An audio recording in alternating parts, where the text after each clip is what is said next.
Hello everybody, welcome again. और आज के लेक्चर में हम लोग पढ़ेंगे एक नया chapter that is the mineral nutrition. Last videos में हम लोगों ने प्लांट फिजियोलॉजी के ट्रांसपोर्टेशन इन प्लांट्स को कंप्लीट किया था और बहुत ही कॉन्सेप्चुअल चीज़ें मैंने क्लियर करी थी। अगर आपको वहाँ से कोई डाउट हो तो आप मुझसे पूछ सकते हैं कमेंट बॉक्स में। ओके, आज के लेक्चर में हम लोग देखेंगे कि प्लांट्स में मिनरल का क्या रोल है। ठीक है, अगर हम बात करें मिनरल्स की तो उनमें हम देखेंगे कि जो आयन हैं, मिनरल हैं, उनका क्या रोल है। हम लोगों ने मिनरल के एब्जॉर्प्शन को पिछले लेक्चर में पढ़ा था कि प्लांट्स मिनरल का अपटेक कैसे करते हैं, याद आ रहा है ना। हमने बताया था कि मिनरल का अपटेक एक्टिवली भी हो सकता है और पैसिवली भी हो सकता है। ठीक है, लेकिन मोस्ट ऑफ मिनरल्स का जो अपटेक होता है वो कैसे होता है, एक्टिवली होता है। तो आज हम लोग देखेंगे कि मिनरल्स क्या हैं, प्लांट उन प्लांट में उनके प्लांट की बॉडी या प्लांट के नॉर्मल ग्रोथ और डेवलपमेंट में उनका रोल क्या है। ठीक है, अगर मिनरल्स की डिफिशियंसी हो जाती है तो उससे प्लांट में कौन कौन से सिम्टम्स आते हैं। जो सिम्टम आएंगे उनको हम लोग क्या कहेंगे, डिफिशियंसी सिम्टम। मिनरल का अगर एक्सेस हो जाता है, अगर मिनरल का अमाउंट बढ़ जाता है तो प्लांट में क्या, प्लांट के ऊपर क्या इफेक्ट पड़ता है। ठीक है, इसके अलावा हम देखेंगे कि किस बेसिस पे हम किसी भी मिनरल्स को इसेंशियल कह सकते हैं। इसेंशियल होने के लिए क्राइटेरिया क्या क्या होना चाहिए। तो ये सारी चीज़ें हम लोग आज डिस्कस करेंगे। इसके बाद एकदम चैप्टर के लास्ट में हम लोग पढ़ेंगे नाइट्रोजन साइकिल या नाइट्रोजन मेटाबॉलिज्म, जिसमें कई सारे स्टेप्स आते हैं जैसे अमोनिफिकेशन, नाइट्रिफिकेशन, डीनाइट्रिफिकेशन और नाइट्रोजन फिक्सेशन। ठीक है, तो इस तरीके से ये चैप्टर जो है कंप्लीट हो जाएगा। तो हमें सबसे पहले ये देखना है कि जो प्लांट हैं, प्लांट में मिनरल्स का क्या क्या रोल है।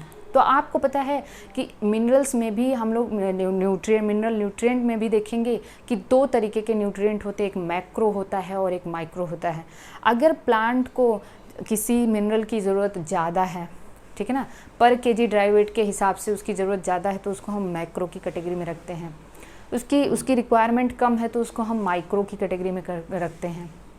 तो मोस्टली जो न्यूट्रिएंट होते हैं वो प्लांट कहाँ से अब्जॉर्ब करते हैं, सॉइल से अब्जॉर्ब करते हैं। लेकिन आपको ये याद रखना होगा कि कभी कभी एग्जाम में थोड़ा सा घुमा के क्वेश्चन पूछा जाता है कि ऐसे कौन से न्यूट्रिएंट हैं जिसको प्लांट सॉइल से नहीं अब्जॉर्ब करता, एटमॉस्फेयर से अब्जॉर्ब करता है। ठीक है, वो है कार्बन, हाइड्रोजन और ऑक्सीजन। तो ये हम अभी डिस्कस कर रहे होंगे आगे। तो पहले हम लोग देखते हैं कि मिनरल न्यूट्रिशन में हमें सबसे पहले ये पता करना है, ठीक है, कि जो आपका पहला टॉपिक है method to study the mineral requirement of plants. Method to study mineral requirement of plant, requirements of plants मतलब प्लांट्स को किस मिनरल की ज़रूरत है और उस मिनरल की डिफिशियंसी हो जाए तो उसमें क्या क्या सिम्टम आएगा। ये सब इस मेथड का जो डेवलपमेंट था वो दिया था जेवी सैक्स ने, जेवी सैक्स, जूलियस वॉन सैक्स इन 1860। 1860 के आसपास जूलियस वॉन सैक्स ने एक ऐसे सिस्टम की, एक ऐसे कल्चर का डेवलपमेंट किया जिसको कहते हैं hydroponics. This is called as hydroponics. What is the hydroponics? Actually इन्होंने क्या देखा कि जो प्लांट्स हैं उनको सॉइल की एब्सेंस में भी न्यूट्रिएंट रिच कल्चर में ग्रो कराया जा सकता है। ठीक है, कहने का मतलब न्यूट्रिएंट पूरा जो मीडियम हो वो न्यूट्रिएंट रिच हो। अगर वहाँ सॉइल नहीं है तो भी प्लांट का जो ग्रोथ है वो नॉर्मल, उसका जो ग्रोथ और डेवलपमेंट है वो नॉर्मल तरीके से होता है। ऐसे सिस्टम को क्या कहते हैं, इस टेक्निक को कहते हैं हाइड्रोपोनिक्स। हाइड्रोपोनिक्स का मतलब होता है soilless culture. This is called as soilless culture. ठीक है, सॉइल लेस कल्चर या फिर इसी को हम न्यूट्रिएंट रिच कल्चर भी कहते हैं। Nutrient rich soil less culture भी कह सकते हैं, सॉइल लेस कल्चर। अब जूलियस वॉन सैक्स ने बताया कि जो हाइड्रोपोनिक्स है वहाँ पे सॉइल तो एब्सेंट है, ठीक है, सॉइल एब्सेंट है, लेकिन इसके साथ साथ अगर प्लांट को ग्रो कराना है तो हमें बाहर से क्या देना पड़ेगा। ये आपके एनसीईआरटी का डायग्राम है, बाहर से हमें न्यूट्रिएंट सोल्यूशन ऐड करना पड़ेगा विद वाटर। ठीक है, तो ये क्या है, न्यूट्रिएंट सोल्यूशन है।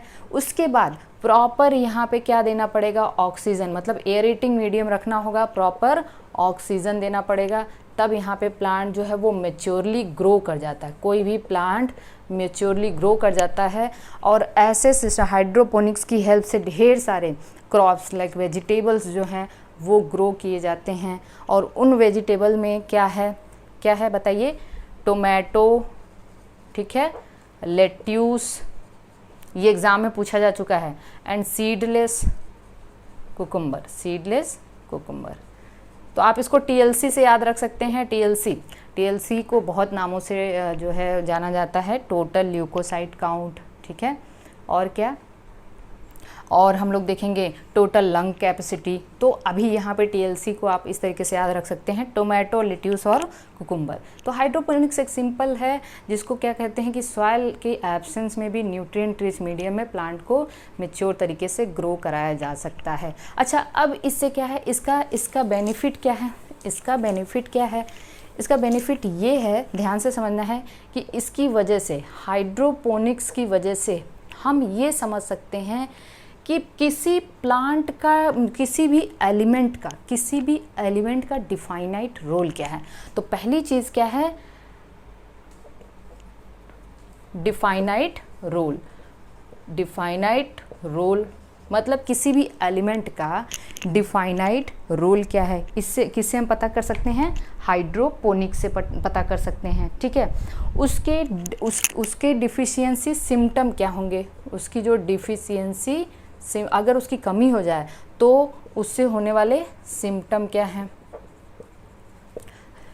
अगर उस एलिमेंट की कमी हो गई तो उससे होने वाले जो हैं सिम्टम क्या है? और थर्ड क्या है? इसेंशियल एलिमेंट कौन कौन से हैं? इसेंशियल एलिमेंट्स किसको हम कहेंगे? तो हाइड्रोपोनिक्स से हम 3 चीज़ों को पता कर सकते हैं कि कौन कौन से एलिमेंट इसेंशियल कहलाएंगे। हालांकि एलिमेंट्स तो ढेर सारे हैं, 105 के आसपास, लेकिन उनमें भी कौन से ऐसे एलिमेंट हैं जिनको हम इसेंशियल कहेंगे प्लांट के लिए, ठीक है। आगे हम लोग देखेंगे कि ऐसे एलिमेंट जिनको हम इसेंशियल कह सकेंगे उनके लिए क्या क्या क्राइटेरिया होना चाहिए। और अगर वो एलिमेंट इसेंशियल है तो उस एलिमेंट का डिफाइनाइट रोल क्या है उस प्लांट में, ठीक है। और अगर वो एलिमेंट की डिफिशियंसी हो गई तो उनके सिम्टम्स क्या क्या हैं। तो हाइड्रोपोनिक्स से हम ये सारी चीज़ें निकाल सकते हैं। कैसे निकाल सकते हैं? जैसे सपोज करिए कि यहाँ पर हमने अब आपको एक बात बता दें कि जो इसेंशियल एलिमेंट हैं वो 17 होते हैं, 17 एलिमेंट्स होते हैं। और इसेंशियलिटी के लिए जो क्राइटेरिया होनी चाहिए, बस मेरी बात को ध्यान से सुनना है, इसेंशियलिटी के लिए जो क्राइटेरिया होनी चाहिए, पहली क्राइटेरिया ये होनी चाहिए कि प्लांट का जो रोल है, या हम कह सकते हैं कि इसेंशियल एलिमेंट स्पेसिफिक होना चाहिए। क्या होना चाहिए? स्पेसिफिक होना चाहिए। स्पेसिफिक का मतलब ये है कि उसका जो रोल है वो दूसरे एलिमेंट के द्वारा कंप्लीट नहीं होना चाहिए। कहने का मतलब नाइट्रोजन का एक पर्टिकुलर रोल होगा, और अगर नाइट्रोजन एब्सेंट हो गया तो ऐसा नहीं कि उस नाइट्रोजन की एब्सेंस में कैल्शियम उसका रोल अदा कर दे। तो कहने का मतलब ये है कि element must be specific and their function must not be replaceable by another element, ठीक है। अगर वो एलिमेंट एब्सेंट है तो उसकी एब्सेंस में उसका फंक्शन कोई और जो है परफॉर्म ना करने पाए, या उसका फंक्शन हो ही ना सके, उसके बिना हो ही ना सके, तो उसको हम क्या कहते हैं? इसेंशियल एलिमेंट कहते हैं, ठीक है ना। पहली चीज़। दूसरी चीज़ ये है कि जो एलिमेंट है उसका जो फंक्शन है प्लांट के नॉर्मल ग्रोथ और डेवलपमेंट में डायरेक्टली होना चाहिए। और अगर वो एलिमेंट एब्सेंट है, मेरी बात ध्यान सुनना है, अगर वो एलिमेंट एब्सेंट है तो प्लांट की लाइफ साइकिल कंप्लीट ही नहीं होनी चाहिए और उसका सीड सेट कंप्लीट नहीं होना चाहिए। मतलब वो एलिमेंट, तभी हम उसको इसेंशियल कह पाएंगे कि अगर वो एलिमेंट प्लांट के ग्रोथ और डेवलपमेंट में डायरेक्ट रोल प्ले करता है ठीक है। और अगर वो एलिमेंट एब्सेंट हो तो उस प्लांट की नॉर्मल लाइफ साइकिल कंप्लीट नहीं होनी चाहिए, और उसका सीड सेट कंप्लीट नहीं होना चाहिए, तभी हम उसको इसेंशियल कहेंगे। और तीसरी चीज़ ये है कि प्लांट जो एलिमेंट है must play direct role in the metabolism. मतलब जो एलिमेंट है वो प्लांट के मेटाबॉलिज्म में डायरेक्टली इन्वॉल्व होना चाहिए। 3 चीज़ सुनना है, देखिए आपको ध्यान से देखना है। क्राइटेरिया फॉर इसेंशियलिटी के लिए 3 क्राइटेरिया है पहला ये होना चाहिए कि जो उसका एलिमेंट का रोल एकदम स्पेसिफिक होना चाहिए कि हाँ आपका ये फंक्शन है, मतलब आप ही करो, दूसरा कोई इसको कर ना पाए, ठीक है। आपकी एब्सेंस में ये फंक्शन होना ही नहीं चाहिए, मतलब आप एब्सेंट हो तो वो फंक्शन अधूरा रह गया और उसकी वजह से उसमें कोई सिम्टम नज़र आने लगा, ठीक है। तो एलिमेंट जो रोल है वो उसका रोल स्पेसिफिक होना चाहिए, मतलब उसकी एब्सेंस में कोई और एलिमेंट उसके रोल को परफॉर्म ना कर पाए, पहली चीज़। दूसरी चीज़ ये है कि एलिमेंट का रोल डायरेक्टली उसके ग्रोथ और डेवलपमेंट में होना चाहिए, प्लांट की ग्रोथ और डेवलपमेंट में होना चाहिए। अगर वो एलिमेंट एब्सेंट है तो प्लांट की लाइफ साइकिल ही कंप्लीट नहीं होनी चाहिए, ठीक है। और तीसरा ये है कि एलिमेंट प्लांट के मेटाबॉलिज्म में डायरेक्टली रोल प्ले करना चाहिए, ठीक है, मतलब जो एलिमेंट है, तब जाके हम उस एलिमेंट को क्या कहेंगे, इसेंशियल। और इसके बेसिस पे हम लोग देखते हैं 17 इसेंशियल एलिमेंट होते हैं, उनमें भी 9 मैक्रो एलिमेंट होते हैं और 8 माइक्रो एलिमेंट होते हैं, ये हम आगे देखेंगे। अब मेरी बात ध्यान सुनिए कि हाइड्रोपोनिक्स से कैसे हम किसी भी एलिमेंट का डिफाइनाइट रोल पता कर सकते हैं, उससे होने वाले डिफिशियंसी सिम्टम पता कर सकते हैं, और कितने एलिमेंट इसेंशियल हैं ये पता कर सकते हैं। तो चलिए देखिए क्या होना है कि हमने किसी का डिफाइनाइट रोल पता करना है, तो हमने एक प्लांट लिया, इसको ग्रो कराने के लिए हमने क्या किया, यहाँ पे सारे के सारे पहले इसेंशियल एलिमेंट डाल दिए, सारे के सारे इसेंशियल एलिमेंट डाले, मतलब जो न्यूट्रिएंट सोल्यूशन बनाया हमने। अब हमने क्या किया, प्लांट देख रहे हैं, ऑब्जर्व करें, मतलब प्लांट नॉर्मली ग्रो कर रहा है, हमने यहाँ से नाइट्रोजन हटा दिया, नाइट्रोजन को अब हमने दूसरा मीडियम लिया और वहाँ से नाइट्रोजन को हटा दिया। या फिर हम जब न्यूट्रिएंट सोल्यूशन को कंटिन्यूअस ऐड कर रहे हैं तो जब हम अगेन न्यूट्रिएंट सोल्यूशन ऐड करेंगे तो वहाँ से नाइट्रोजन को रिमूव कर दिया। अगर नाइट्रोजन रिमूव कर गया तो प्लांट में कुछ तो कमी आएगी, उसके नॉर्मल रिप्रोडक्शन ग्रोथ डेवलपमेंट में कुछ तो कमी आएगी, ठीक है। तो हम देखते हैं कि मान लीजिए कि वहाँ पे क्लोरोसिस होना शुरू हो गया। क्लोरोसिस का मतलब होता है येलोइंग ऑफ लीव्स की येलोइंग में नाइट्रोजन का क्या रोल होगा, आप सोचोगे। नहीं, एक्चुअली क्लोरोफिल में नाइट्रोजन एक कंस्टिट्यूएंट है, क्योंकि क्लोरोफिल में मैग्नीशियम होता है सेंट्रल जो एटम होता है, और उसके बगल में क्या होता है, 4 नाइट्रोजन लगे होते हैं। जब हम लोग स्ट्रक्चर देखेंगे तो समझेंगे, ओके। तो वहाँ पे क्या है कि अगर नाइट्रोजन की डिफिशियंसी हुई तो आप देखते हो कि वहाँ पे येलोइंग ऑफ द लीव्स होने लग जाता है, जिसको हम क्लोरोसिस कहते हैं, लॉस ऑफ क्लोरोफिल, ठीक है। तब हमें पता चल गया हाँ नाइट्रोजन का एक रोल ये भी है, क्या है दैट इज़ द कि वो क्लोरोफिल फॉर्मेशन में रोल प्ले करता है, और उसकी तो डिफाइनाइट रोल हम उसको पता कर लेंगे इस तरीके से। और भी जो भी वहाँ पे सिम्टम दिखेंगे वो उससे हमें पता चल जाएगा कि ये नाइट्रोजन की वजह से हो रहा है, और डिफिशियंसी सिम्टम पता कर लिया। इसेंशियल एलिमेंट का मतलब इसी तरीके से हम ढेर सारे एलिमेंट डाल के देखेंगे, तो देखेंगे कि ऐसे कौन से एलिमेंट हैं जो डायरेक्टली रोल प्ले करते हैं मेटाबॉलिज्म में, अगर और कौन ऐसे एलिमेंट हैं जिनकी एब्सेंस में लाइफ साइकिल ही कंप्लीट नहीं हो पा रही। तो इस तरीके से हम क्या करेंगे, इसेंशियल एलिमेंट्स भी निकाल सकते हैं। तब जाके हमें ये पता चला कि 17 इसेंशियल एलिमेंट हैं और डिफाइनाइट रोल क्या है हर एक एलिमेंट का, और उसकी एब्सेंस से, उसकी डिफिशियंसी से होने वाले क्या क्या सिम्टम्स हैं। तो हाइड्रोपोनिक्स का ये सिग्निफिकेंस है, ओके। इसको जेवी सैक्स ने दिया था 1860 में, ये याद रखना है। हाँ, जो इस क्राइटेरिया फॉर इसेंशियलिटी अभी मैंने आपको बताया, क्राइटेरिया फॉर इसेंशियलिटी उसको डेवलप किया था आर्नर ने, आर्नर या अर्नॉल्ड करके ऐसे कुछ साइंटिस्ट, अर्नॉल्ड ने, ठीक है ना, ये याद रखना, अर्नॉल्ड। तो अब हम लोग देखते हैं नेक्स्ट। हाँ, अब क्या सारे एलिमेंट इसेंशियल हैं? नहीं, क्योंकि आपके बुक में एक चीज़ दिया हुआ है कि कुछ ऐसे एलिमेंट होते हैं, कुछ ऐसे कहीं कहीं पे क्या होता है जहाँ पे न्यूक्लियर टेस्टिंग साइट है वहाँ पे रेडियो एक्टिव सेलेनियम भी पाया जाता है। इसके अलावा कुछ ऐसे एलिमेंट हैं, मेरी बात ध्यान सुने, कुछ ऐसे एलिमेंट हैं जो गोल्ड भी एक्यूमुलेट करते हैं, जिसमें गोल्ड भी देखने को मिला है। कुछ ऐसे एलिमेंट हैं जहाँ पे सेलेनियम देखने को मिला है, ठीक है। गोल्ड कहाँ कहाँ देखने को मिलता है, जैसे आप इक्विसिटम का नाम सुने होंगे, गोल्ड प्लांट ही कहते हैं उसको, इक्विसिटम हॉर्स टेल, ओके। जब आप टेरिडोफाइटा पढ़ते हैं थोड़ा सा रिकॉल करिए, तो वहाँ पे कभी कभी उस प्लांट में गोल्ड के ट्रेसेस देखे जाते हैं, हालांकि खान नहीं होती है, ठीक है। और जैसे आपके आसपास भी कुछ ऐसे प्लांट हैं जिसमें रिसर्चर्स का दावा है कि वहाँ पे गोल्ड मिला है, गोल्ड के ट्रेसेस मिले हैं, और उस प्लांट का नाम है मस्टर्ड, ठीक है। अब ये मत सोचिएगा कि मस्टर्ड से ही सोना निकालना है, चलो पढ़ाई लिखाई छोड़ के सरसों की खेती कर लो, ऐसा नहीं है। हालांकि उसके कुछ ट्रेसेस मिले हैं, ठीक है। तो अब ये बात ये है कि क्या ये सब भी इसेंशियल एलिमेंट है? नहीं, ये सब इसेंशियल एलिमेंट नहीं है, क्योंकि ये प्लांट के नॉर्मल ग्रोथ और डेवलपमेंट में डायरेक्ट रोल प्ले नहीं करते हैं, प्लांट के मेटाबॉलिज्म में डायरेक्ट रोल प्ले नहीं करते हैं, और ठीक है, और ये स्पेसिफिक भी नहीं है। इनका जो फंक्शन है कोई और एलिमेंट प्ले कर सकता है। ठीक है, तो ये सारी चीज़ें आपको पता होनी चाहिए। अगला टॉपिक हम लोग देखेंगे कि जो इसेंशियल एलिमेंट्स हैं, इसेंशियल एलिमेंट्स को फर्दर 2 पार्ट्स में डिवाइड किया गया है on the basis of the need of the plant. ठीक है, तो प्लांट को उसकी कितनी नीड है। पहला है मैक्रो न्यूट्रिएंट और दूसरा है माइक्रो न्यूट्रिएंट। थोड़ा सा आप रिकॉल करिए, मैक्रो बायोमॉलिक्यूल, माइक्रो बायोमॉलिक्यूल पढ़ रहे थे ना हम लोग बायोमॉलिक्यूल्स में। मैक्रो का मतलब जिसका मॉलिक्यूलर वेट जो है 10,000 डाल्टन से ज़्यादा है, माइक्रो का मतलब 18 और 800 डाल्टन के बीच में है जिसका मॉलिक्यूलर वेट, उसको हम लोगों ने माइक्रो बायोमॉलिक्यूल कहा था। ठीक है, lipids are not strictly macro biomolecule. क्यों? क्योंकि ये फिल्ट्रेशन के दौरान कहाँ होता है? रिटेंटेंट में तो आता है, जबकि इसका मॉलिक्यूलर वेट 800 डाल्टन से ज़्यादा नहीं है। ठीक है, तो हम ये सब हम लोग पढ़ चुके हैं। तो मैक्रोन्यूट्रिएंट क्या है?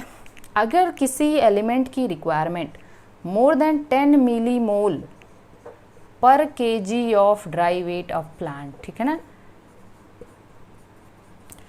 प्लांट के पर केजी ऑफ ड्राई वेट के हिसाब से किसी एलिमेंट की ज़रूरत मोर देन 10 मिलीमोल है तो उसको हम मैक्रोन्यूट्रिएंट में रखेंगे।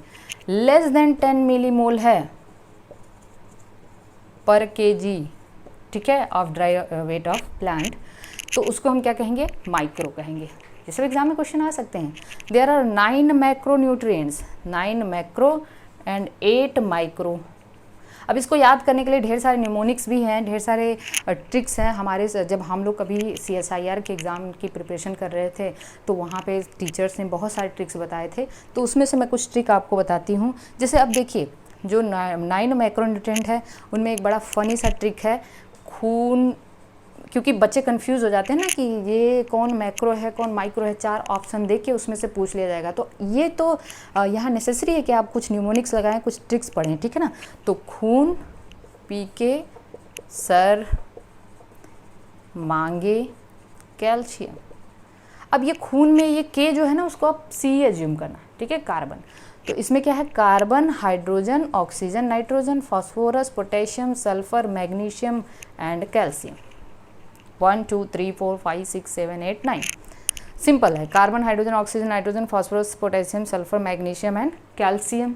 ये हो गया मैक्रोन्यूट्रिएंट में।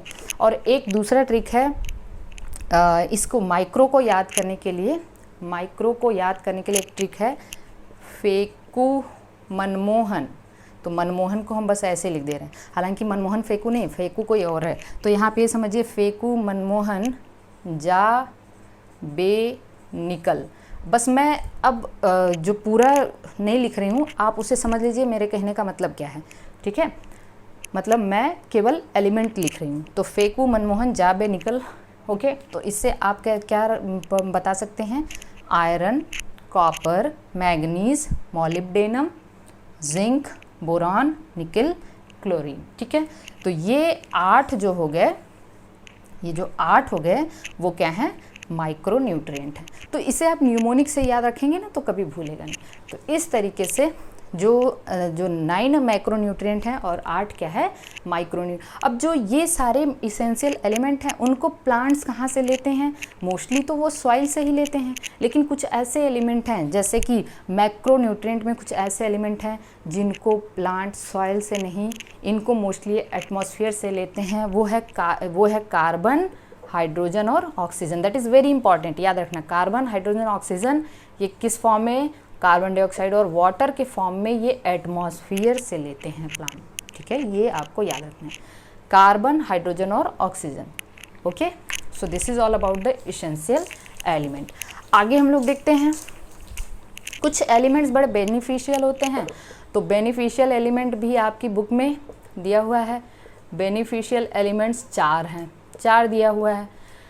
4 में आप देखेंगे सिलिकॉन है, सेलेनियम है, कोबाल्ट है और सोडियम है। अब आप कहोगे सिलिकॉन बेनिफिशियल कैसे हुआ। आप देखते हो कि जो सिलिका के क्रिस्टल्स होते हैं, सिलिका होता है या सिलिकॉन होता है, जो ग्रासेस होती हैं, ग्रासेस का जो टेक्सचर होता है वो काफ़ी रफ़ होता है, ठीक है ना। ग्रासेस के जो टेक्सचर होते हैं काफ़ी रफ़ होते हैं। तो उसमें आप देखेंगे कुछ ऐसे ग्रासेस होते हैं जिसमें जो अपर एपिडर्मिस होती है, जो लीफ की अपर एपिडर्मिस है, उनमें से कुछ सेल्स ऐसे मॉडिफाई होकर सिलिका क्रिस्टल को स्टोर करती हैं, लाइक द बुलीफॉर्म सेल।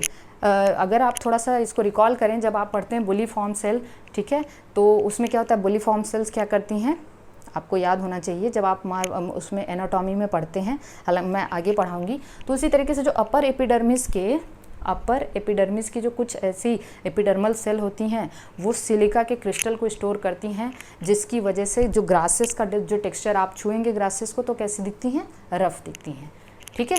तो ये सिलिका हो गया, कहाँ पाया जाता है, ग्रासेस में। सिलिकॉन जो है ग्रासेस में। सेलेनियम, कुछ ऐसे प्लांट्स हैं जैसे एस्ट्रागैलस प्लांट है, उसमें सेलेनियम स्टोर होता है। कोबाल्ट कहाँ है, cobalt is very very IMP and this is required during the nodule formation,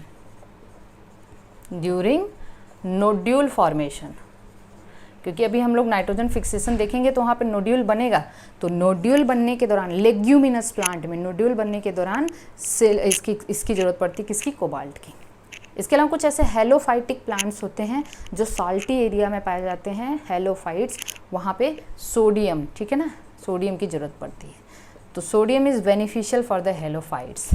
तो इस तरीके से ये क्या है, बेनिफिशियल एलिमेंट हैं। अब हम देखेंगे कि इनका जो एलिमेंट्स हैं, एलिमेंट्स का क्या कह सकते हैं कि इनके फंक्शन के बेसिस पे 4 ग्रुप में डिवाइड किया गया है। तो on the basis of function these elements are categorized in the 4 groups। Elements को 4 ग्रुप में डिवाइड किया गया है on the basis of function. तो इस फंक्शन को हम लोग थोड़ा सा देखते हैं। पहला है कि एलिमेंट क्या हो सकते हैं, they are the component of the biomolecule. तो कुछ ऐसे एलिमेंट हैं which are the component of biomolecules, मतलब वो बायोमोलिक्यूल के कंपोनेंट होते हैं। तो कुछ ऐसे एलिमेंट्स हैं जो बायोमॉलिक्यूल के कंपोनेंट होते हैं। दूसरा ये है कि they are energy related compound, कुछ ऐसे मॉलिक्यूल हैं या कुछ ऐसे न्यूट्रिएंट हैं जो एनर्जी से रिलेटेड हैं। तो एनर्जी रिलेटेड कंपाउंड्स क्या क्या हैं। तीसरा है activator and inhibitor of the enzyme, activator and inhibitor of enzymes, मतलब एंजाइम को एक्टिवेट और इनहिबिट करने का काम करते हैं। जब हम लोग एंजाइम पढ़ रहे थे तो बताइए, हम लोगों ने पढ़ा था ना, एंजाइम 2 पार्ट में होता है, simple enzyme, conjugated enzyme, recall करना है, ठीक है। कॉन्जुगेटेड एंजाइम या होलो एंजाइम में प्रोटीन पार्ट है, नॉन प्रोटीन पार्ट है। प्रोटीन पार्ट को apo enzyme, non protein part को cofactor. Cofactor can be of 2 type, organic, inorganic. Organic में अगर टाइटली बाउंड है एपो एंजाइम से तो प्रोस्थेटिक ग्रुप, लूजली बाउंड है तो कोएंजाइम। और इनऑर्गेनिक है, ठीक है ना, इनऑर्गेनिक जो कोऑर्डिनेशन बॉन्ड किससे बनाता है, सबस्ट्रेट से भी बनाता है और एंजाइम से, उसी को हम लोग मेटल आयंस कहते हैं, ठीक है ना। तो उसको हम लोग इनऑर्गेनिक एक्टिवेटर या मेटल आयंस कहते हैं। तो कुछ ऐसे एंजाइम्स हैं जिनमें जो कोफैक्टर हैं वो इनऑर्गेनिक मेटल आयंस भी होते हैं। तो एक्टिवेटर और inhibitor of the enzymes at related with the osmotic potential of cell. Osmotic potential of cell, ज़रा जल्दी से बताइए मुझे कि कल हमने बताया था कि कुछ ऐसे मॉलिक्यूल्स हैं जब पोटेशियम, जब हम लोग स्टोमेटा पढ़ रहे थे तो हमने आपको बताया था कि स्टोमेटा की ओपनिंग और closing is due to the change in the turgidity of the guard cell, ठीक है, याद आ रहा है। हमने देखा था कि स्टोमेटा की ओपनिंग और क्लोजिंग में एक और एटम या मेटल आयन है जिसका बड़ा इंपॉर्टेंट रोल है, वो है पोटेशियम। पोटेशियम इनसाइड गया तो स्टोमेटा ओपन हुआ, पोटेशियम आउटसाइड हुआ तो स्टोमेटा क्लोज हुआ। मतलब पोटेशियम जब इन हुआ तो गार्ड सेल टर्जिड हुई, जब पोटेशियम बाहर निकल गया तो गार्ड सेल फ्लैशिड हो गई, ठीक है। तो अब हमें यहाँ देखना है कि ऑस्मोटिक पोटेंशियल को चेंज करने का काम कौन करता है, potassium and potassium in, potassium out. Potassium in, stomata open, potassium out, stomata close. ठीक है, याद आ रहा है? कंपोनेंट ऑफ बायोमोलिक्यूल में बस वही खून याद रखने ना आपको, खून याद रखेंगे मतलब carbon, hydrogen, oxygen, nitrogen. Biomolecules में अब क्या क्या है? कार्बोहाइड्रेट है, प्रोटीन्स है, ठीक है, अमाइनो एसिड, विटामिन्स और ये सारी चीज़ें, लिपिड्स। तो उनमें मोस्टली कौन होते हैं? ये जरूर होते हैं कार्बन, हाइड्रोजन, ऑक्सीजन, नाइट्रोजन। ठीक है, हालांकि कार्बोहाइड्रेट में नाइट्रोजन तो नहीं है, कार्बोहाइड्रेट में नाइट्रोजन है, ये गलती नहीं करना। कार्बोहाइड्रेट में कार्बन, हाइड्रोजन, ऑक्सीजन है, लेकिन जब आप प्रोटीन्स पढ़ोगे, अमाइनो एसिड, तो वहाँ पे ऑक्सीजन, नाइट्रोजन, हाइड्रोजन, कार्बन सब मिलेगा। लिपिड्स पढ़ोगे तो वहाँ पे आपको नाइट्रोजन भी मिलेगा। ठीक है, तो ये सारी चीज़ें हैं जो आपको कंपोनेंट ऑफ बायोमोलिक्यूल में देखना है, कार्बन, हाइड्रोजन, ऑक्सीजन और नाइट्रोजन। एनर्जी रिलेटेड कंपाउंड में दो ऐसे कंपाउंड हैं, एक है मैग्नीशियम और दूसरा है फॉस्फोरस। अब आप बताइए मैग्नीशियम किससे रिलेटेड है? क्लोरोफिल से। क्लोरोफिल भी एनर्जी रिलेटेड कैसे हुआ, हम लोग आगे देखेंगे कि क्लोरोफिल एनर्जी से रिलेटेड कैसे है। ठीक है, इसके बाद फास्फोरस किस में है? एटीपी में, क्योंकि एटीपी क्या है? एक न्यूक्लियोटाइड है, तो न्यूक्लियोटाइड है तो वहाँ पे फास्फोरस तो होगा ही होगा। तो एनर्जी रिलेटेड कंपाउंड में क्या है? मैग्नीशियम है और फॉस्फोरस है। Activator and inhibitor of enzyme में हम लोगों ने तो बहुत एंजाइम से हम लोगों ने पढ़ा है। एंजाइम में ही हमने बताया था कि कुछ ऐसे, जैसे जिंक है, जिंक कहाँ होता है? मोस्टली कार्बोक्सिलेज एंजाइम में होता है। हमने कार्बोक्सीपेप्टिडेज पढ़ा था, ठीक है, कार्बोनिक एनहाइड्रेज पढ़ा था। ठीक है, तो वहाँ पे जिंक क्या है? एक्टिवेटर है। तो उसके बाद इसके हमने देखा था मॉलिब्डेनम। मॉलिब्डेनम किस में है? नाइट्रोजिनेज एंजाइम में है। नाइट्रेट रिडक्टेज में है, नाइट्रेट रिडक्टेज, नाइट्राइट रिडक्टेज, ये हम लोग आगे देखेंगे। ठीक है, तो ये नाइट्रोजन फिक्सेशन के दौरान जो एंजाइम्स यूज़ होते हैं उनमें मॉलिब्डेनम एक्टिवेटर है।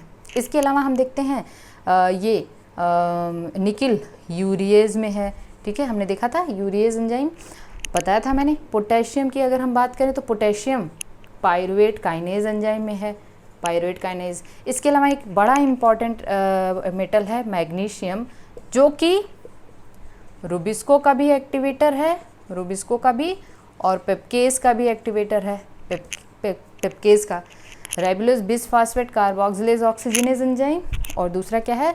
फास्फोइनॉल कार्बोक्सिलेज एंजाइम, पेप्केज का। ठीक है, इसका एक्टिवेटर कौन है? मैग्नीशियम। हालांकि आप आगे देखेंगे ग्लूकोज का जो ग्लाइकोलिसिस की फर्स्ट प्रोसेस है, जो ग्लूकोज को ग्लूकोज 6 फॉस्फेट में कन्वर्ट करते हैं, तो कौन सा एंजाइम लगता है? ग्लूकोकाइनेज या हेक्सोकाइनेज एंजाइम, उसमें भी मैग्नीशियम है एक्टिवेटर। तो ढेर सारे ऐसे एंजाइम हैं जो अलग अलग, मतलब ढेर सारे ऐसे मेटल आयन हैं जो एंजाइम के एक्टिवेटर्स हैं। तो इनको हमने 4 पार्ट में डिवाइड कर दिया: component of biomolecule, energy related component, activators and inhibitors, और related with the osmotic potential. अब हम लोग अगले टॉपिक में ये देखते हैं कि इनका डिफाइनाइट रोल क्या है। अब डिफाइनाइट रोल में पहली चीज़, अभी एकदम ध्यान से एक पॉइंट आपको याद रख लेना है। आपके एनसीईआरटी में पेज नंबर 197 पे इनका रोल दिया हुआ है। ठीक है, और इस रोल में अब आपको मैं यहीं से आपको पढ़ाऊँगी।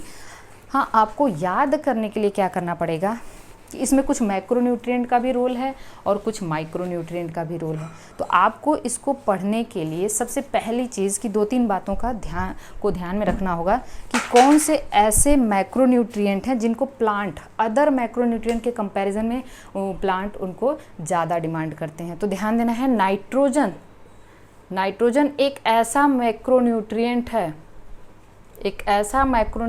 है, जिनकी रिक्वायरमेंट प्लांट्स को अदर मैक्रोन्यूट्रिएंट के कंपैरिजन में ज़्यादा होती है। और आयरन एक ऐसा माइक्रोन्यूट्रिएंट है जिनकी रिक्वायरमेंट प्लांट को अदर माइक्रोन्यूट्रिएंट के कंपैरिजन में ज़्यादा होती है। So these 2 points you have to remember कि नाइट्रोजन क्या है? एक ऐसा मैक्रोन्यूट्रिएंट है जो अदर मैक्रोन्यूट्रिएंट के कंपैरिजन में प्लांट्स को ज़्यादा चाहिए, और आयरन है। क्यों है मैं अभी आपको बताऊंगी। अब हम लोग पहले नाइट्रोजन का ही रोल देख लेते हैं। ठीक है, नाइट्रोजन को प्लांट्स कहाँ से लेता है? जनरली सॉइल से लेगा। जनरली सॉइल से इसलिए लेता है, मेरी बात ध्यान से सुनना है, क्योंकि अगर ये प्लांट एटमॉस्फेयर से लेता है ना, अगर प्लांट एटमॉस्फेयर से लेगा तो एटमॉस्फेयर से नाइट्रोजन मॉलिक्यूल के फॉर्म में लेगा, तो नाइट्रोजन मॉलिक्यूल में 2 नाइट्रोजन एटम हैं, ठीक है ना, जिनके बीच में ट्रिपल बॉन्ड है, और इस ट्रिपल बॉन्ड को तोड़ने के लिए एक एंजाइम की ज़रूरत है जिसको हम नाइट्रोजिनेज कहते हैं। और ये नाइट्रोजिनेज तो प्लांट के अंदर है ही नहीं। ये नाइट्रोजिनेज एंजाइम हमेशा माइक्रो ऑर्गेनिज्म में प्रेजेंट होते हैं, बैक्टीरिया वगैरह में प्रेजेंट होते हैं, साइनोबैक्टीरिया में प्रेजेंट होते हैं, ठीक है। तो जो नाइट्रोजन फिक्सिंग बैक्टीरिया होते हैं उनके अंदर प्रेजेंट होते हैं। तो वही प्लांट एटमॉस्फेरिक नाइट्रोजन ले सकता है जो बैक्टीरिया से सिम्बायोटिक एसोसिएशन करता है, ठीक है। तो मेरी बात ध्यान से सुनना है कि जो प्लांट है वो एटमॉस्फेरिक नाइट्रोजन को इसलिए लेना पसंद नहीं करता क्योंकि उसको तोड़ने के लिए जो एंजाइम चाहिए, उसके बीच के जो ट्रिपल बॉन्ड को तोड़ने के लिए जो एंजाइम चाहिए वो एंजाइम उसके पास नहीं है। वो एंजाइम किसी बैक्टीरिया या प्रोकैरियोट के अंदर होता है, ठीक है। तो इस वजह से प्लांट जो है नाइट्रोजन को प्रेफर करता है सॉइल से। और प्लांट जो है, ध्यान देना, सॉइल में 3 तरीके का नाइट्रोजन होता है। सॉइल में जो नाइट्रोजन है 3 तरीके का है। एक है नाइट्राइट, एक है नाइट्रेट, दूसरा नाइट्राइट, और अमोनियम आयन के भी फॉर्म में जो नाइट्रोजन है वो प्लांट में होता है, ठीक है, सॉइल में होता है। प्लांट सबसे फेवरेट नाइट्रोजन है उसका nitrate. Nitrate is the favourite nitrogen of the plant. Nitrate के फॉर्म में प्लांट इसको सबसे मोस्ट अपटेक होता है, इसका most Uptake in this form, और लीस्ट अपटेक नाइट्राइट के फॉर्म में इसका लीस्ट अपटेक होता है। मान लीजिए प्लांट्स ने नाइट्रेट के फॉर्म में लिया तो ये नाइट्रेट को चेंज कर देगा नाइट्राइट में, और नाइट्राइट को चेंज कर देगा अमोनियम आयन में, ठीक है। तो यहाँ पे आप देखेंगे नाइट्रेट रिडक्टेज और यहाँ पे नाइट्राइट रिडक्टेज, ये प्रोसेस किसकी हो रही है, रिडक्शन की हो रही है। यहाँ पे लॉस ऑफ ऑक्सीजन है, यहाँ पे गेन ऑफ हाइड्रोजन है, लॉस ऑफ ऑक्सीजन है। तो आप जानते हैं कि लॉस ऑफ ऑक्सीजन क्या है एंड गेन ऑफ हाइड्रोजन क्या है, दिस इज द रिडक्शन। तो प्लांट ने अगर इसके फॉर्म में लिया तो इसको पहले नाइट्राइट में कन्वर्ट कर देगा और फिर ammonium ion, and this ammonium ion, ये अमोनियम आयन आगे चल के कहाँ पे इनकारपोरेट हो जाएगा, इनकारपोरेट इन अमाइनो एसिड, ठीक है ना। अमाइनो एसिड का अमाइनो ग्रुप बना लेगा और जिसकी वजह से आगे चल के क्या बनेगी, प्रोटीन्स बनेगी। तो हमें ये पता है कि प्लांट्स ने जो प्रेफर करता है नाइट्रोजन सॉइल से प्रेफर करता है, और वो मोस्ट ऑफ नाइट्रोजन नाइट्रेट के फॉर्म में लेता है। अब आपको ये पता है कि नाइट्रोजन, ये याद रखना, मोस्ट अपटेक लीस्ट अपटेक किस फॉर्म में होगा। नाइट्रोजन सबसे ज़्यादा इसकी रिक्वायरमेंट होती है ना, इसकी रिक्वायरमेंट होती है मेरिस्टेमेटिक टिश्यू के द्वारा, मेरिस्टेमेटिक टिश्यू। अब इसको आप रटना नहीं भाई प्लीज़, थोड़ा सा आपको रटना तो जरूर पड़ेगा लेकिन थोड़ा सा कुछ दिमाग यहाँ पे लगाना है। मेरिस्टेमेटिक टिश्यू के द्वारा इसकी रिक्वायरमेंट क्यों होगी सबसे ज़्यादा, क्योंकि मेरिस्टेमेटिक टिश्यू डिवाइडिंग है ना, कंटिन्यूअस उनको डिवाइड करना मतलब उनका डीएनए रेप्लिकेशन होना है। डीएनए रेप्लिकेशन अगर लगातार हो रहा है तो डीएनए से डीएनए बनाने के लिए न्यूक्लियोटाइड्स चाहिए ना, न्यूक्लियोटाइड्स बनाने के लिए नाइट्रोजनस बेसिस चाहिए। तो नाइट्रोजनस बेसिस में क्या है, नाइट्रोजन है। तो नाइट्रोजन की लगातार ज़रूरत डिवाइडिंग सेल्स को, मेटाबॉलिकली एक्टिव सेल्स को होगी। तो नाइट्रोजन की लगातार ज़रूरत किसको होगी, सबसे ज़्यादा किसको होगी, मेरिस्टेमेटिक सेल या डिवाइडिंग सेल को होगी। तो ठीक है, इसके अलावा आपको नेक्स्ट इसमें दिया हुआ है, इसके रोल मैं थोड़ा सा रीड कर रही हूँ। Nitrogen is one major constituent of the protein, nucleic acid, vitamins and hormones. Obvious है, प्रोटीन्स मतलब अमाइनो एसिड से बना है, तो अमाइनो एसिड में नाइट्रोजन है, अमाइनो ग्रुप है, ठीक है। इसके अलावा nucleic acid DNA RNA nucleotide से बना हुआ है, न्यूक्लियोटाइड में नाइट्रोजनस बेसिस हैं, ठीक है। कुछ ऐसे विटामिन्स हैं जैसे विटामिन B6 हो गया, हार्मोन्स हैं कुछ ऐसे, ठीक है, जो प्रोटीनिशियस हार्मोन होते हैं, तो वहाँ पे तो पक्का है कि नाइट्रोजन होगा, ठीक है, क्योंकि अमाइनो एसिड है, अमाइनो एसिड में नाइट्रोजन है। तो सबसे पहली चीज़ ये है कि नाइट्रोजन जो है सबसे ज़्यादा प्लांट इसको किस फॉर्म में लेते हैं, नाइट्रेट के फॉर्म में लेते हैं। दूसरा है फॉस्फोरस। हाँ, आप प्लीज़ बुक को पास में रखिए और चीज़ों को एकदम अच्छे से समझ लीजिए। फॉस्फोरस को प्लांट किस फॉर्म में एब्जॉर्ब करता है, फॉस्फेट आयन के फॉर्म में, या तो ये H2PO4 के फॉर्म में हो, ठीक है, H2PO4 माइनस, या फिर HPO4-2 के फॉर्म में। ये आपको याद रखना है क्योंकि ये थोड़ा सा डिफिकल्ट है, तो ये आपको याद रखना है। Phosphorus is the most important constituent plasma membrane. Plasma membrane किसकी है, फॉस्फोलिपिड होता है ना, फॉस्फोलिपिड। लेसिथिन याद करिए, मैंने आपको बताया है, ठीक है। सर्टेन प्रोटीन्स, कुछ प्रोटीन्स में भी, जैसे केसीन प्रोटीन है, मिल्क प्रोटीन केसीन है, वहाँ पे फास्फोरस प्रेजेंट होता है, ठीक है। ऑल न्यूक्लिक एसिड ऑब्वियस है, सारे के सारे न्यूक्लिक एसिड में फास्फोरस है क्योंकि वो न्यूक्लियोटाइड से बना है, तो nitrogenous bases plus pentose sugar plus phosphorus and nucleotides, ठीक है, is required for all phosphorylation reaction. Very very IMP, phosphorylation reaction का मतलब है जहाँ पे ATP का यूज़ होता है, उसको हम फास्फोराइलेशन कहते हैं। तो जितनी भी फास्फोराइलेशन रिएक्शन है वहाँ पे एक एंजाइम यूज़ होता है काइनेजेस, ठीक है, काइनेजेस। तो ATP है तो मतलब फास्फोरस का यूज़ है। नेक्स्ट है potassium. Potassium is absorbed as potassium ion. Potassium का जो एब्जॉर्प्शन होता है किसके फॉर्म में होता है, पोटेशियम आयन के फॉर्म में होता है। And abundant it is required in the meristematic tissue, ठीक है, bud, leaf and root tip. Potassium help, अभी आपको याद रखना है, ये किस में रोल प्ले करता है, स्टोमेटा की ओपनिंग और क्लोजिंग में, गार्ड सेल की टर्जिडिटी को मेंटेन करेगा, ये हम लोग पढ़ चुके हैं। Anion cation balance, very very IMP, anion cation balance को कौन कौन मेंटेन करता है, एक हो गया पोटेशियम, एक हो गया क्लोराइड, एक हो गया सोडियम। ये 3 आपको याद रखना होगा क्योंकि एग्जामिनर आपसे 4 ऑप्शन देगा और पूछेगा इसमें कौन एनायन केटायन में बैलेंस में रोल प्ले नहीं करते हैं, तो आपको याद होना चाहिए ये तीनों एनायन केटायन बैलेंस में पोटेशियम, क्लोराइड और सोडियम रोल प्ले करते हैं। प्रोटीन सिंथेसिस में बहुत इंपॉर्टेंट है, प्रोटीन सिंथेसिस में भी ये रोल प्ले करता है क्योंकि प्रोटीन सिंथेसिस के दौरान जो अमाइनो एसिड का इनकॉर्पोरेशन है उसके लिए पोटेशियम आयन की ज़रूरत पड़ती है। नेक्स्ट है कैल्शियम। कैल्शियम भी इसको कैल्शियम आयन के फॉर्म में लेता है प्लांट, ठीक है, is required by meristematic and differentiating tissue during cell division. अब आप देखिए सेल डिवीजन के दौरान मेरिस्टेमेटिक टिश्यू और डिफरेंशिएटिंग टिश्यू को क्यों ज़रूरत पड़ेगी, क्योंकि प्लांट सेल है, सेल डिवाइड कर रही है, तो जो नई सेल बनेगी सेल वॉल बनाना पड़ेगा ना उसको, और जो डिफरेंशिएटेड सेल है वहाँ पे भी सेल वॉल की ज़रूरत पड़ेगी। तो जो ये भी मेरिस्टेमेटिक टिश्यू के द्वारा इसकी रिक्वायरमेंट होती है क्योंकि सेल वॉल बनाने के लिए कैल्शियम पेक्टेट, मैग्नीशियम पेक्टेट की ज़रूरत पड़ती है, ठीक है, मिडिल लैमेला बनेगा तो कैल्शियम भी मेरिस्टेमेटिक टिश्यू के द्वारा रिक्वायर होता है, ठीक है।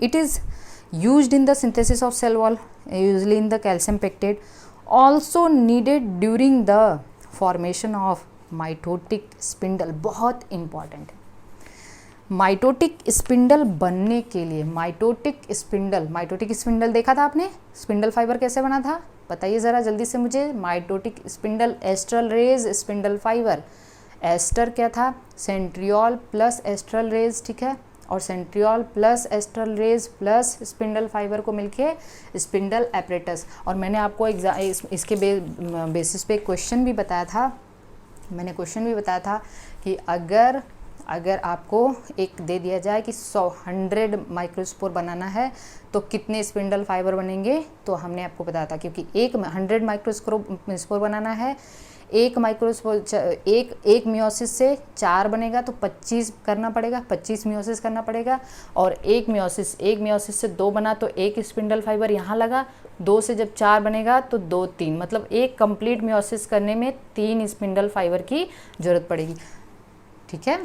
ये चीज़ समझ में आ रही है ना आपको, तो ये चीज़ आपको याद होनी चाहिए। एक माइटोसिस कंप्लीट करने में एक माइटोसिस मतलब एक माइटोसिस से 2 सेल बना और यहाँ पे एक ही स्पिंडल फाइबर लगेगा, स्पिंडल एपरेटस लगेगा, तो माइटोसिस के क्वेश्चन आप ऐसे लगा सकते हैं, ठीक है। तो याद रखना स्पिंडल फाइबर बनाने के दौरान जो एलिमेंट की ज़रूरत होती है वो कैल्शियम होता है, ये चीज़ भूलना नहीं है आपको। नेक्स्ट है कैल्शियम का यूज़, तो मैंने आपको बताया।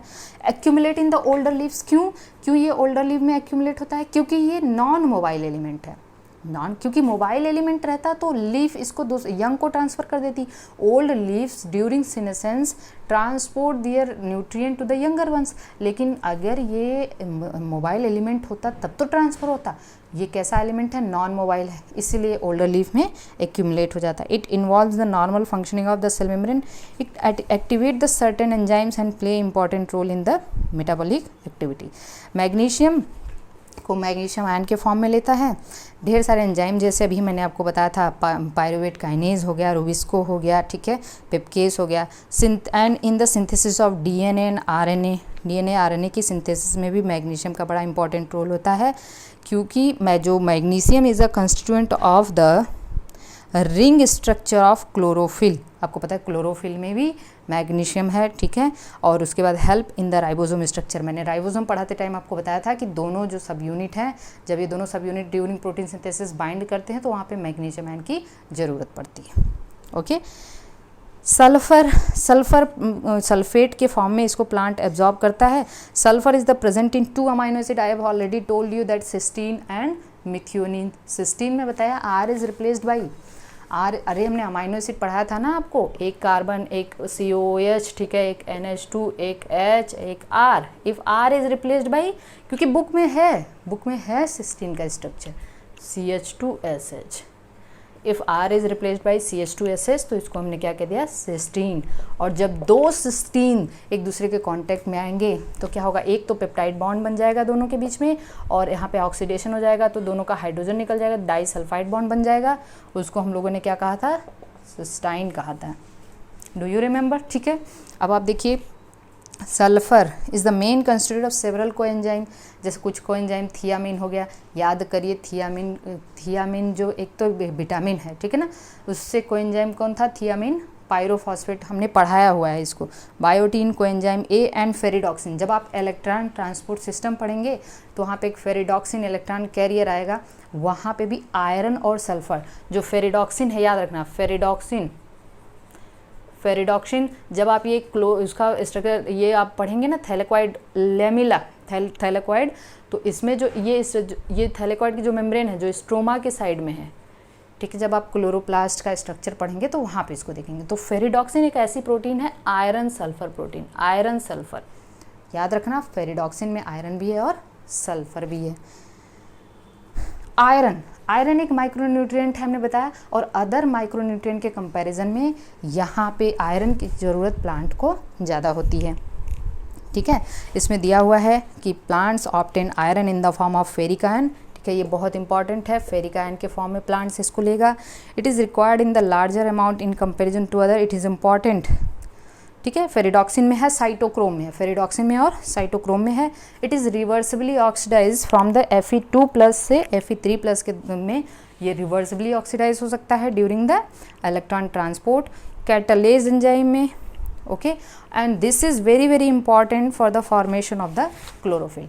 क्लोरोफिल के फॉर्मेशन में बहुत इंपॉर्टेंट रोल प्ले करता है, क्लोरोफिल के फॉर्मेशन में इसका बहुत इंपॉर्टेंट रोल है, ठीक है, याद रखना। माइटोटिक स्पिंडल फाइबर के फॉर्मेशन में कैल्शियम आयन का रोल है। मैग्नीज के फॉर्म में एब्जॉर्ब करता है प्लांट, और मैग्नीज भी फोटोसिंथेसिस, रेस्पिरेशन और नाइट्रोजन मेटाबॉलिज्म के दौरान ढेर सारे एंजाइम को एक्टिवेट करता है, ठीक है। स्प्लिटिंग ऑफ वाटर, जब आप देखेंगे फोटोसिस्टम 2 पे वाटर स्प्लिटिंग होती है, ठीक है, और वहाँ पे जो एंजाइम लगता है ऑक्सीजन इवॉल्विंग कॉम्प्लेक्स कहते हैं उसको, ठीक है। ऑक्सीजन इवॉल्विंग कॉम्प्लेक्स में 4 मैग्नीज होता है, याद रखना 4 मैग्नीज होता है, 2 कैल्शियम होता है और 1 क्लोराइड होता है। अब आप कंफ्यूज नहीं होना कि कैल्शियम तो कहीं बुक में दिया नहीं, हालांकि आपको याद रखना होगा। जो ऑक्सीजन इवॉल्विंग कॉम्प्लेक्स है उसमें 4 मैग्नीज है, 2 कैल्शियम है और 1 क्लोराइड है, ठीक है। जिंक को जिंक आयन के फॉर्म में, और जिंक के बारे में मैंने आपको बता दिया। हाँ, zinc is the precursor of the oxygen, क्योंकि zinc is the precursor for the formation of the most complex amino acid, that is the tryptophan। Tryptophan एक सबसे मोस्ट कॉम्प्लेक्स अमीनो एसिड है, सिंपलेस्ट अमीनो एसिड तो glycine है, tryptophan एक aromatic amino acid है, that is the most complex amino acid. और tryptophan को बनाने के लिए उसका जो प्रिकर्सर है वो जिंक है, and tryptophan is the precursor of indole acetic acid, ठीक है, indole acetic acid that is the auxin. सो अगर आपसे एग्जामिनर पूछता है कि ऑक्सीजन को बनाने में किस मेटल आयन का रोल है, तो that is the zinc. Copper, it is absorbed as cupric ion and it also reversibly oxidised Cu+ से Cu2+ में, ठीक है। और कॉपर क्या है, like iron it is associated with certain enzyme in redox reaction and reversibly oxidise. तो ये सारी चीज़ें आपको। बोरॉन को BO3 और B4O7 के फॉर्म में प्लांट इसको एब्जॉर्ब करता है, ठीक है। और आप थोड़ा सा इसको याद रखेंगे, एक आपको फास्फोरस का याद रखना है, एक बोरान का याद रखना है, क्योंकि और तो एकदम नॉर्मल है, आप केमिस्ट्री से पढ़ लेते हैं। दूसरा आपको मॉलिब्डेनम का, मॉलिब्डेनम को प्लांट मैं तो मोटू से याद रखती हूँ, MOO2 इस फॉर्म में एब्जॉर्ब, मॉलिब्डेट आयन जो है MOO2 मोटू से याद रख सकते हैं आप, ठीक है। तो boron is required for uptake and utilisation of calcium, pollen germination, cell growth, elongation and differentiation, carbohydrate। Very IMP, कई बार यहाँ से क्वेश्चन आ चुका है। बोरॉन जो है ना वो कैल्शियम ट्रांसलोकेशन, बोरॉन की जरूरत किस में पड़ती है, कार्बोहाइड्रेट ट्रांसलोकेशन, कैल्शियम अपटेक, ठीक है, calcium Uptake, pollen germination. Calcium, अगर आपसे एग्जामिनर एक तरीके से क्वेश्चन पूछ सकता है कि कोई एक प्लांट है जहाँ पे कैल्शियम की डिफिशियंसी है और कार्बोहाइड्रेट ट्रांसलोकेशन में प्रॉब्लम आ रही है, कौन सा ऐसा आयन है जिसकी डिफिशियंसी है प्लांट में, बोरॉन, ठीक है।